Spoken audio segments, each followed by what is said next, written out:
Y le consultamos, por supuesto, cómo ha tomado la ciudadanía este acuerdo histórico allí en el país. ¿Cómo le va? Muy buenas noches.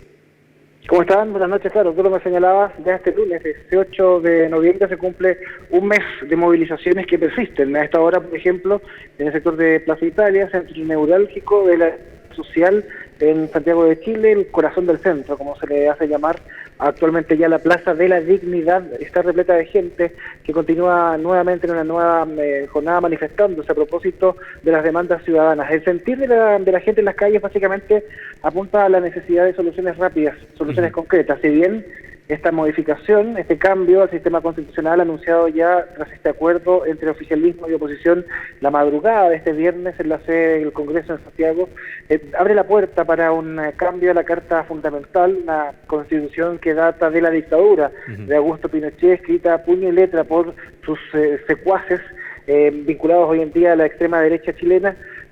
Claro, era preciso dar este mensaje, esta señal a la ciudadanía, que a su vez comprende que en definitiva la Constitución va a permitir sentar las bases para una nueva sociedad, para un nuevo sistema. Es precisamente el sistema el que está siendo cuestionado hoy en día por la falta de dignidad de las personas, por problemas serios en la atención de salud pública, con una educación que no es de calidad, con graves falencias a nivel de jubilaciones que son prácticamente miserables y un sinfín de otros problemas, ¿no?, que afectan a la ciudadanía en todo el territorio nacional. Agurto, ¿cómo se encuentra en este momento la situación en cuanto a manifestaciones? A casi un mes, como usted decía, de comenzadas las protestas. ¿Este acuerdo ha aplacado algún tipo de protestas o todavía la gente se mantiene en las calles protestando? O sea, hasta ahora hay miles de personas marchando en distintos puntos del país. Básicamente, mira, acá no es un tema que pase por deponer o no las movilizaciones. Lo que hace la Constitución, o esta reforma a la Constitución, cambio la Constitución, es venir a apaciguar y dar una nueva señal política a la ciudadanía de que precisamente la clase política está pendiente de los problemas de la gente. Pero mientras no se vean actos concretos, mientras no se haga voluntad, por ejemplo, de reducir los sueldos o las dietas parlamentarias, que todavía no sucede en el Congreso, de no visualizar, por ejemplo, que haya cambios concretos a la distribución de ingresos en nuestro país, donde, recordemos, es uno de los países más inestables del Cono Sur, donde el sueldo mínimo no alcanza y la gente se endeuda para pagar otras deudas. Entonces, en definitiva, esas son demandas urgentes. Si bien la Constitución de alguna u otra forma sienta las bases para establecer nuevos derechos fundamentales, un derecho que no existe acá, por ejemplo, es un derecho a la vivienda digna. Hoy en día, tú acá en Santiago, para poder acceder a un apartamento de 40 metros cuadrados, tienes que pagar el equivalente, son aproximadamente 100 millones de pesos, en dólares, para darte una idea, como $150.000. Ajá. Eso vale un departamento de 40 metros cuadrados.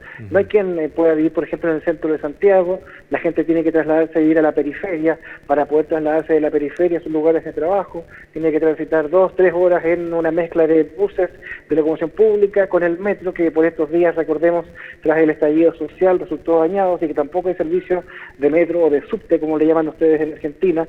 Por ende, la gente que tardaba 1 hora y media, 2 horas para trasladarse de su casa al trabajo, hoy en día hace ese mismo trayecto en 4 horas.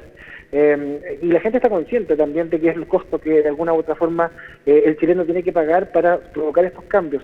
Hasta hace un mes atrás era impensado poder cambiar la actual Constitución que te señalaba rige de la dictadura por los sectores más de derecha, que representa el gobierno de Sebastián Piñera actualmente, básicamente el partido de la UDI, la Unión Demócrata Independiente, que es un bastión importante dentro de la administración en la moneda, pero hoy en día ya se logró por lo pronto una nueva señal y este cambio y este plebiscito de entrada que tú muy bien señalabas para abril, que va a determinar no solo si la gente quiere o no quiere nueva Constitución, sino también los mecanismos a través de los cuales se va a concretar este cambio a la Carta Fundamental, donde la ciudadanía quiere participación, no quiere que sean los mismos políticos que están actualmente en el Congreso quienes redacten esta Constitución, quieren un rol protagónico, la ciudadanía, para redactar esta nueva Carta Fundamental.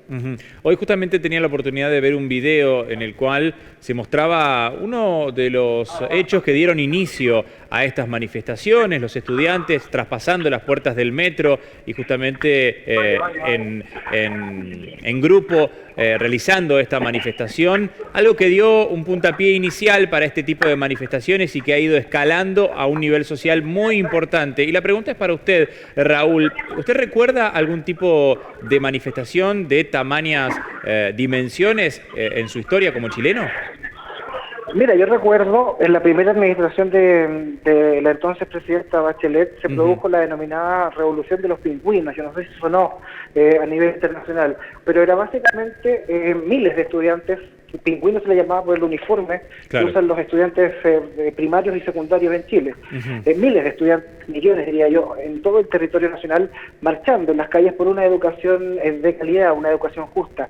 El sistema educativo en Chile, para que tú tengas una idea, es un sistema mixto. Si tú tienes para poder pagar un buen colegio, si tú tienes para poder pagar una buena entidad educativa, que son muy caras por lo demás, una mensualidad puede costar fácilmente $500 mensuales.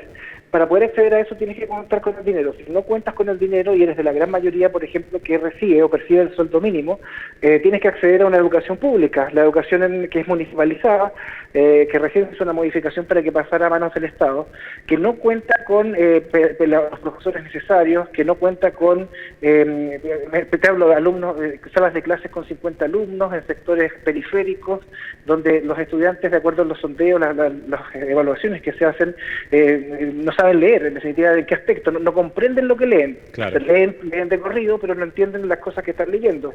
Y esos mismos estudiantes luego enfrentan un proceso que es llegar a la universidad o a una entidad de educación superior, que sea pública o privada. Acá en Chile se paga. Yo, por ejemplo, te doy mi ejemplo. Yo estudié en la Universidad de Chile, que es una universidad pública, y para poder estudiar tuve que pedir el crédito con aval del Estado, que es lo que se pide acá para poder financiar tus estudios. Yo actualmente debo aún, yo egresé el año 2007 de la Universidad de Chile, una universidad pública, y debo 11 millones de pesos chilenos, que son casi, le diría yo, $20.000. Es la deuda que yo todavía mantengo con una entidad bancaria para poder financiar mis estudios. Entonces, si tú no tienes dinero para estudiar, no tienes acceso a la educación superior. Si tú no tienes dinero para atenderte en una clínica privada, que está en manos de la misma clase dirigente actualmente, Sebastián Piñera, de hecho, tiene una de las clínicas más importantes de este país, tampoco recibes una atención adecuada. En Chile, la gente se muere esperando atención médica. El sistema es muy engorroso. Tú, si tienes alguna dolencia que pueda hacer, por ejemplo, una enfermedad crónica, tienes que acudir a un consultorio que son de carácter municipal. En ese consultorio te dan una hora para que te vea un médico general, que te deriva luego a un especialista en un hospital público. Vas a la hora a pedir hora al hospital público, hay falta de especialistas, te dan hora para 3-4 meses más, te atiende el especialista y te manda a sacar exámenes, te dan hora para sacarte exámenes en 3-4 meses más. Sucede que después el examen revela que tú tienes que operarte, tienes que esperar una hora de cama en el hospital público. Puede pasar un año y medio para que te den un cupo en una cama del hospital público, y en ese lapso pasa que te llaman del hospital para decirte: señor, tiene su hora médica, y resulta que el paciente ya murió. Claro. Entonces, en definitiva, la situación, la gente, la ciudadanía en Chile ya se cansó del trato indigno, ni hablar de las jubilaciones. En nuestro país las jubilaciones son paupérrimas. El discurso de la clase política ha dicho que, claro, se ha extendido la calidad de vida del adulto mayor, por ende ellos están en condiciones y tienen ganas de seguir trabajando. Y la verdad es que no sé qué persona de 70 años quiera seguir trabajando, y en Chile tienes que trabajar porque con tu jubilación no alcanza. Claro, no es una elección, es una necesidad. Exacto. Muy bien. Raúl Agurto, jefe de prensa de Radio ADN en Chile, graficándonos con muy buen detalle justamente la situación que se está viviendo en estos momentos por allá. Le agradecemos muchísimo el contacto con el Noticiero Central de 24/7. Que esté muy bien. Hasta luego.